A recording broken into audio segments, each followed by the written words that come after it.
আমি দেখলাম বৃষ্টি হঠাৎ থামবেও না। তারানাথের বৈঠকখানায় বসে আমরা দুজনে।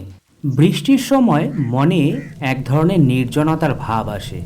বৃষ্টি না থাকলে মনে হয় শহরশুদ্ধ লোক বুঝি আমার ঘরে এসে ভিড় করবে।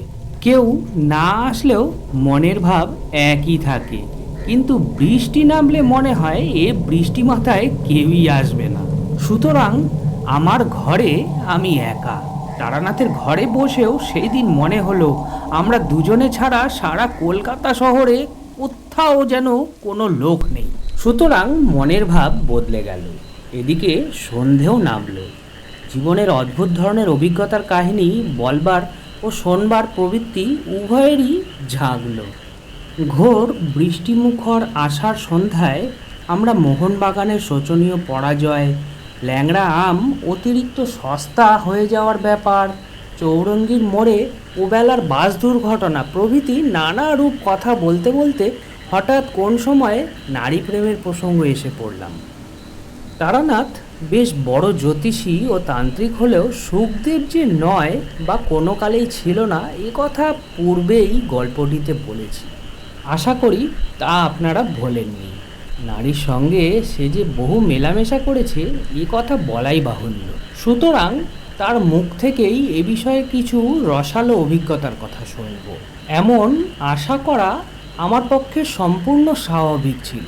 কিন্তু তার পরিবর্তে সে এ সম্বন্ধে যে অসাধারণ ধরনের অভিজ্ঞতার কাহিনীটি বর্ণনা করল, তার জন্য সত্যি বলছি আদৌ প্রস্তুত ছিলাম না। আরেকটা কথা, তারানাথকে দেখে তার মুখের কথা শুনে আমার মনে হয়েছিল কি একটা ঘোর দুঃখ মনে সে চেপে রেখেছে। অনেকবার তন্ত্রশাস্ত্রের কথা বলতে গিয়েও কি একটা বলি বলি করেও বলেনি। আজ বুঝলাম তারানাথ তান্ত্রিকের জীবনের অনেক কাহিনী সে আমার কাছে কেন, কারোর কাছে বলেনি।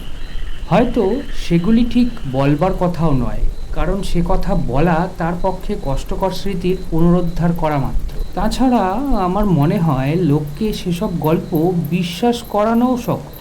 বললাম, জ্যোতিষী মহাশয়ের এ সম্বন্ধে অভিজ্ঞতা নিশ্চয়ই আছে অনেক, কি বলেন? তারানাথ বলল, হ্যাঁ, অভিজ্ঞতা একটাই আছে, এবং সেটা বড় মারাত্মক রকমের অদ্ভুত। প্রেম কাকে বলে বুঝেছিলাম সেবার, এখন কিন্তু সেটা স্বপ্ন বলে মনে হয়। শোনো তবে। আমি বাধা দিয়ে বললাম, কোনো ট্র্যাজিক গল্প বলবেন না। প্রথম প্রেম হলো একটি মেয়ের সঙ্গে, সে মারা গেল, এই তো।